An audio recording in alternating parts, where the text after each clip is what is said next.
Back to a fascinating encounter, which it invariably is, between China and Japan on a volleyball court. Japan held that set in the palm of their hand, but in the end China able to run away with it 25-21 and made it look convincing from a long way back. So good effort from the host team. Changes, I don't think, on each side of the court. Both teams playing some good volleyball. The one difference, I think, between the two has been that the captain for China, Zhang Lei, in the number 8 shirt there with the line under the number to denote that she is the captain, has been far more influential on this game than the Japanese captain, Minamoto.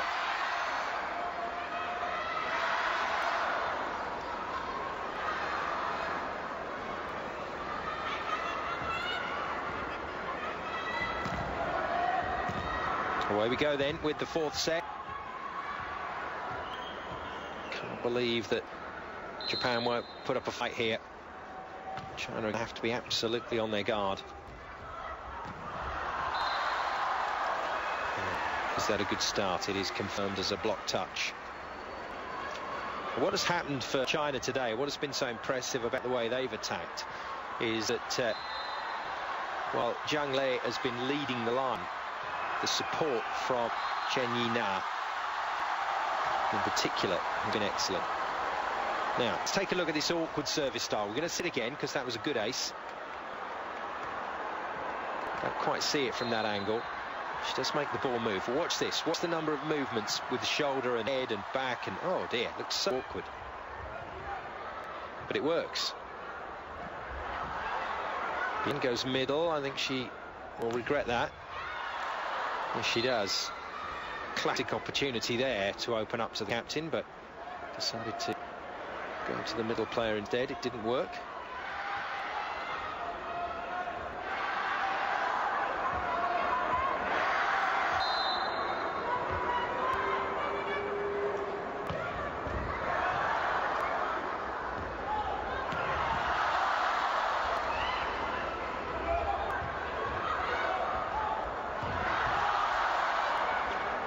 Nice defense on the cross court from Zhang. Minamoto, Japanese captain, can't put the ball in court. Isn't quite matched up to the efforts of her opposite number.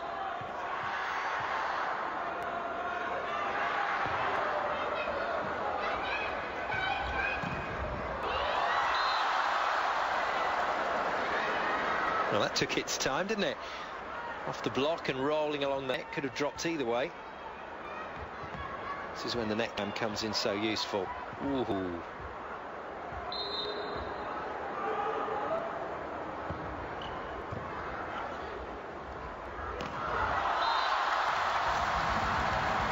She is very good. Saw her in action at the Asian Games, my apologies, in November 2010. Guangzhou, and thoroughly impressive then. Didn't play starting 6 for the Chinese team, but get quite a bit of court time. More errors from Japan, and these could be very costly indeed. Japan must not let China get away and get confident in this game. Zhang to serve again. Knee pads down around the ankles.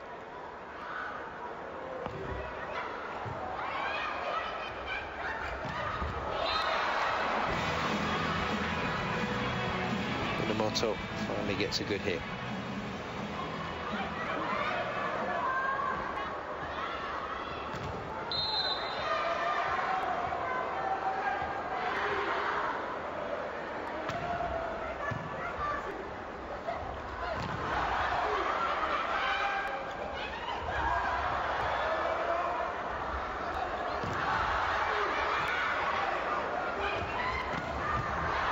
In off the wing for a nice 3.5 ball, but it's well fended. Good rally. Tight. Minamoto can't put it away. This is a great rotation for China, so any points they take with these next 3 rotations are very good. It's the first of them. Once again, the other Zhang Yichan, Ends up putting the ball away.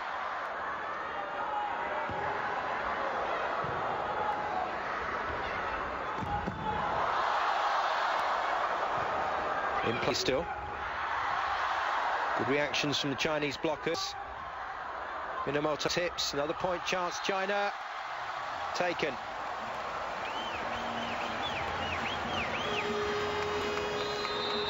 I think, was it Nakamura that dived after it? She might be regretting this dive because I think she could have got to that ball a little easier. Oh, she's ducked it straight in the face. Ouch, that really does hurt. Straight into the nose. Saw her rubbing her nose as she stuck from that play.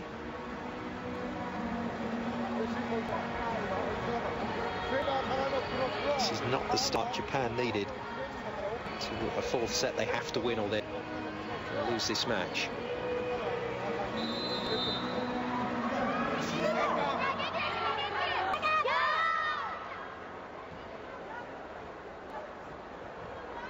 The team's undefeated, so somebody had to lose today.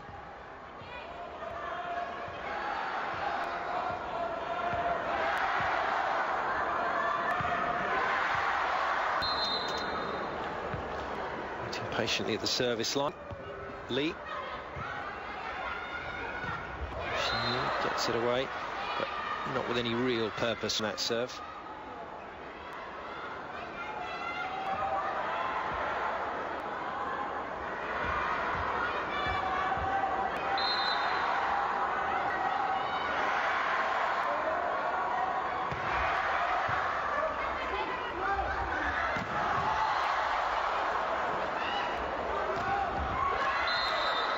Again, more huge defensive effort.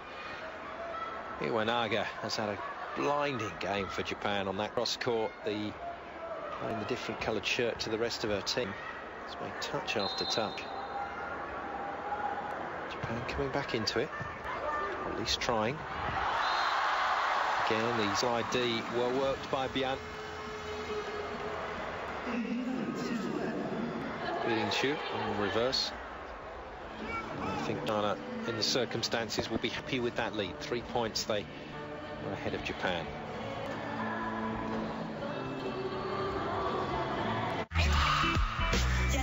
A feel-good festival of sport is set to come alive in Shenzhen. Academic athletes from all around the world answer the roll call for the Universiade, a high-performance summer camp for straight-A students of sport. Summer Universiade from August 14th to 23rd, live on Eurosport 2.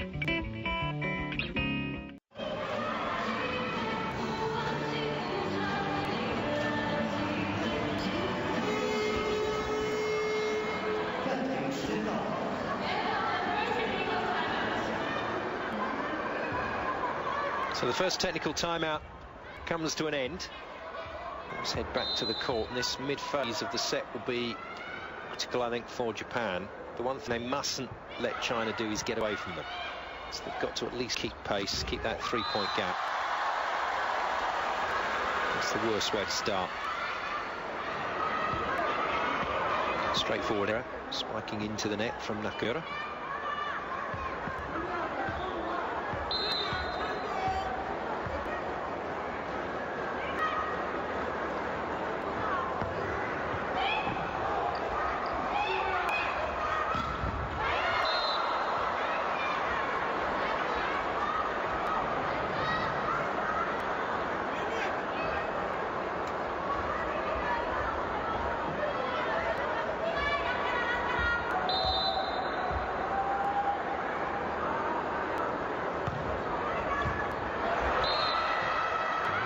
Ball from China.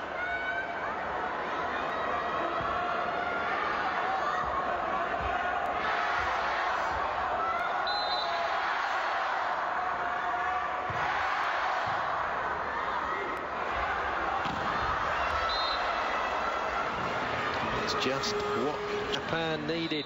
Another great play.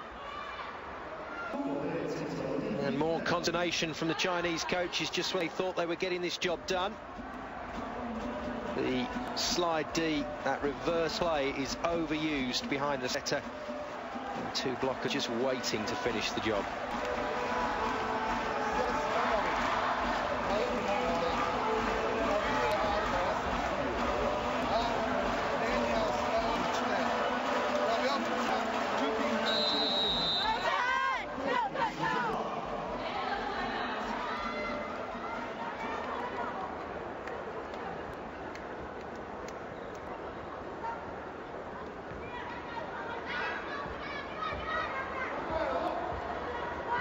Some instructions being shouted by the middle blockers of Japan, just trying to remind the rest of their team exactly who is attacking and where.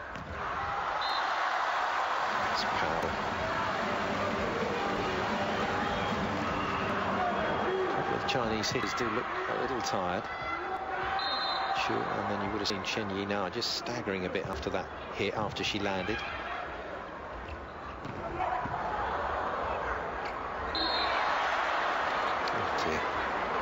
Hard work to get it into transition and making a meal of it.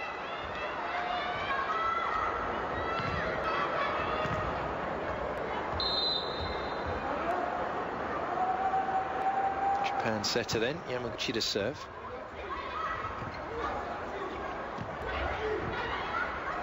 Trouble here for China. This should be level now. No, Japan wastes the chance.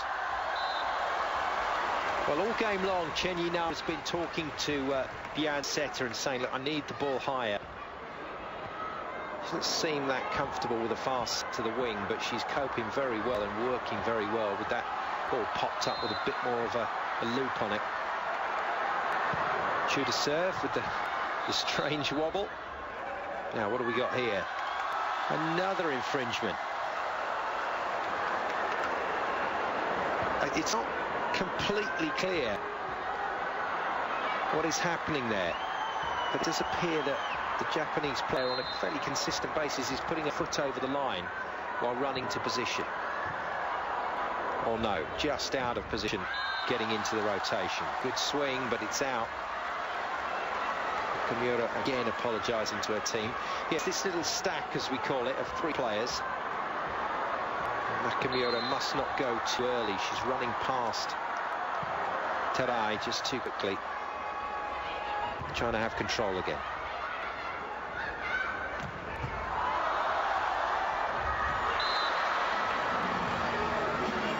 An effort to block there from Zhang. Naomi was to the task.